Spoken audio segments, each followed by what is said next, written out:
Catherine here. This is video number 13, finally out of the loop. Let's begin with the second regimen of chemo, which is AC. A stands for adrenomycin and the C stands for Cytoxan. I had to do 4 rounds of the AC, and no matter how hopelessly and ridiculously optimistic I was, every round got increasingly more difficult, sort of the cumulative effect at work instead of the tolerance building effect that my brain had counted on. The side effects either added on or got increasingly worse. A lot of people have been asking me about the side effects. What are they? There are so many possibilities, but I can share with you what I know, which is what I have. I had mouth sores inside the lining of my mouth, around the gums where my teeth are. It was just so torn up, and I don't even know from what. They're red. They're not like the cold sores that you get when you get too tired. It's just all red and swollen and hurt, added to my taste buds that weren't working at all, and that taste of metallic feeling in my mouth the whole time. I really had trouble eating. Every time it got increasingly harder for me to eat. At one point I lost like 15 pounds, and for me that was a lot because I never lose weight. Also, I wasn't able to swallow well. The lining from my throat down to my esophagus, I feel like there was a gel, so whenever I swallow, it resists it, and I can feel the food going all the way down. It's just not a good feeling. All of these things are not helping me get the nutrients I need. Tea would help the swallowing process. Sometimes cold sodas would also help. Then also neuropathy, which is numbing of my fingers and toes. The numbing in my toes were not horrible. Numbing in my fingertips was disturbing because I would drop stuff, and then they give you these tiny pills. Ativan helped a lot at times. I didn't take it all the time because I'm always paranoid about being addicted to pills. Pills are like this tiny, and when you have numbing of the fingers, neuropathy, you can't handle this as well, so you keep I dropped so many things. I think I lost pills in this house. And then there's my digestive system would swing, not to be gross, but between diarrhea and constipation, it would just swing like crazy. Then after the very last 2 chemos, I would get into this baby sleeping mode, which is sleep for 2 hours quite often during the day.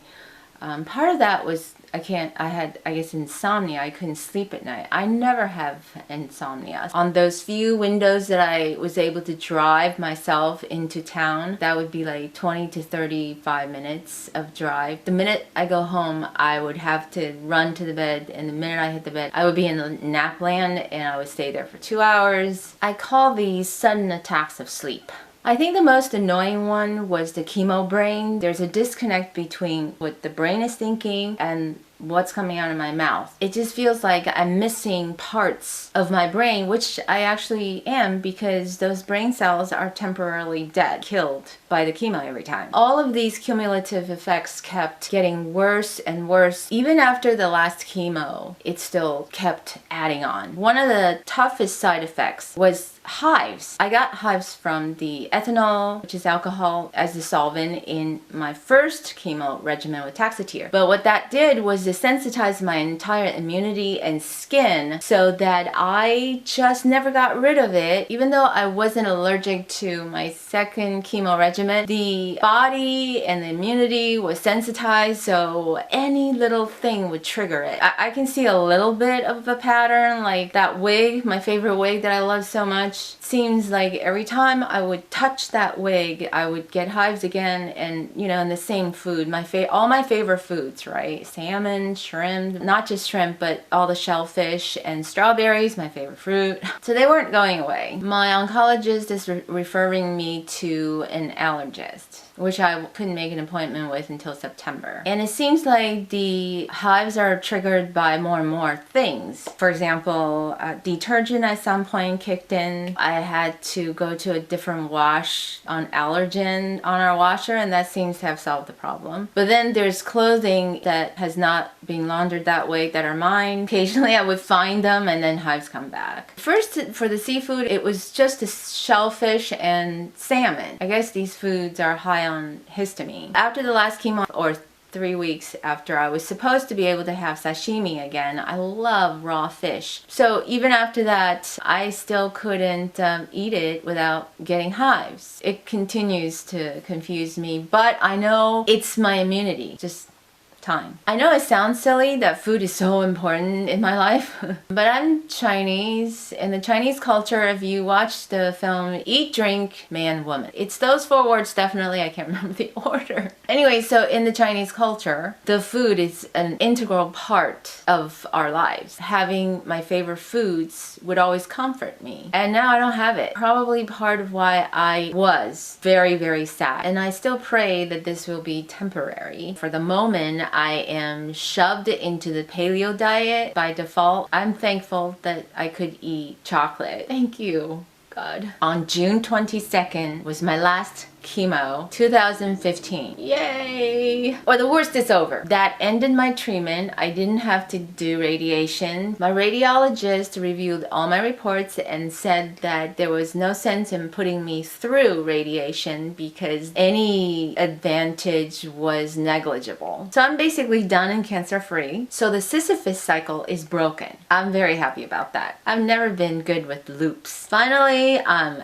out of the loop. On July 4th, I was able to go to our neighborhood parade and then with the picnic afterwards at our park nearby and saw a lot of friends I haven't seen in a long time. Everyone were so good to me. They came to say hello, asked how I was, and very caring, and it reminded me I'm also very thankful that I live in the village that I had always dreamed about. I knew that before. Now it's even strengthened this reality. I'm very thankful. My oncologist, Dr. Petty, had told me that 3 weeks after June 22nd, my last chemo, all the chemo will be out of my body. I was expecting my old self back. See, that's kind of my insane optimism. But all the cumulative side effects I mentioned just got worse and worse. Fatigue was so ridiculous, I couldn't even walk at all. Now I'm sitting around thinking, okay, when am I gonna heal? When am I gonna heal? It's time. First, I thought, well, maybe my body has this fighting spirit.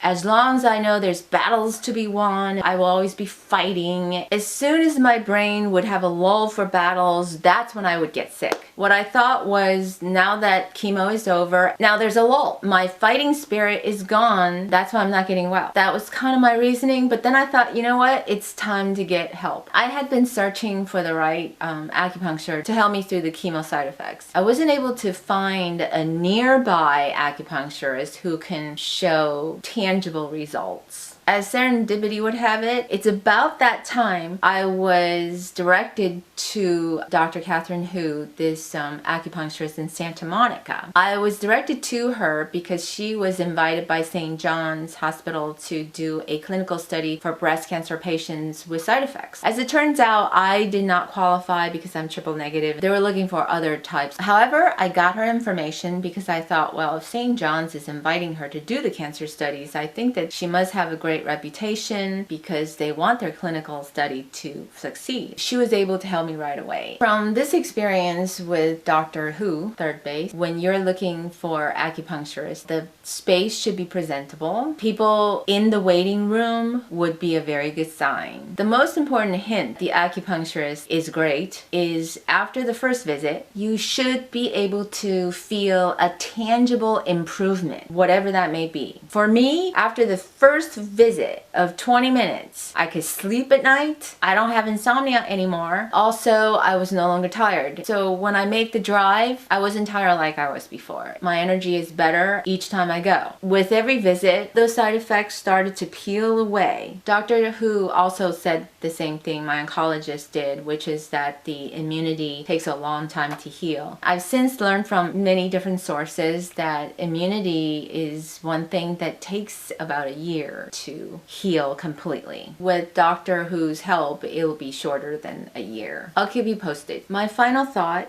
the most difficult part of this journey has been that I wasn't able to be me. Over the decades of my life, first I'm a kid, then I was a full-time student, and for a few years over illnesses of family members, I became the caretaker. By choice, I wouldn't do it any other way. Then came my son. I stayed the caretaker, again willing and happy. Through a lot of that, I was also an actor. This year, I have not been able to be an actor or a filmmaker or a caretaker. Not only am I not a caretaker, but now I'm the caretakee. I'm being taken care of. Very well. I don't really like that side. I realize I'm having a loss of identity crisis, which I never had before. It's a very disturbing feeling. So what's the answer? After much thought and tears, I believe that this journey is teaching me to find a way to inner peace. For me, I can't help myself but to bring out the warrior in me. I fight everything that I see as unjust, and it manifests itself in the car all the time, and I need to stop that. So I've been trying to cultivate some patience, find tools that I can use to help me get there. My support group at UCLA has been very helpful in this department. One of the tools that has really been working for me from the moderator of our support group, it's called Mindfulness RAIN, R-A-I-N. I've mentioned this in my previous videos, but now I actually have experienced, understand it better, and use it better. So RAIN, R stands for recognizing what's happening. Let's use the car since that pops up so much. I'm driving along PCH. I get cut off for no reason at all. I get into my angry mode. Why would you do that to a perfect stranger? I didn't do anything to you. R for recognizing there's a jerk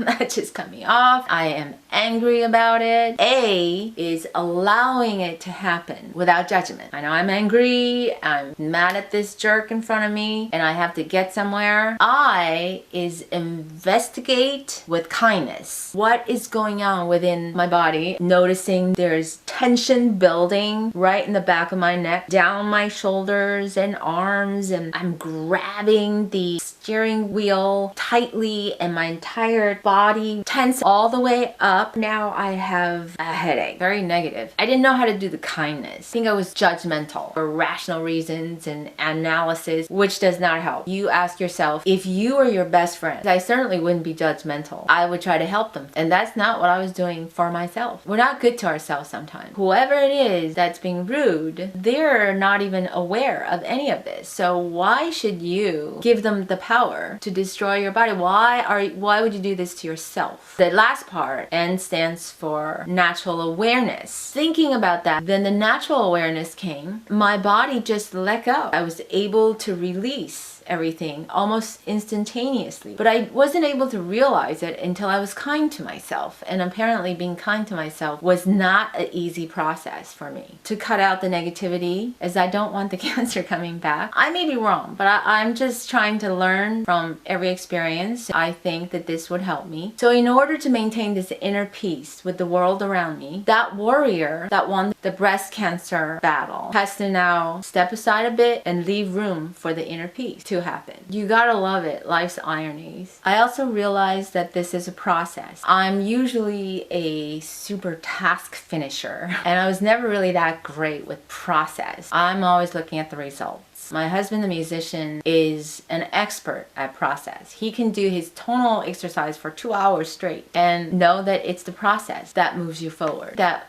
is something I have to learn. So I will keep everyone posted on my progress, and whatever I learn, I will pass it on to you, and hopefully it will help somebody.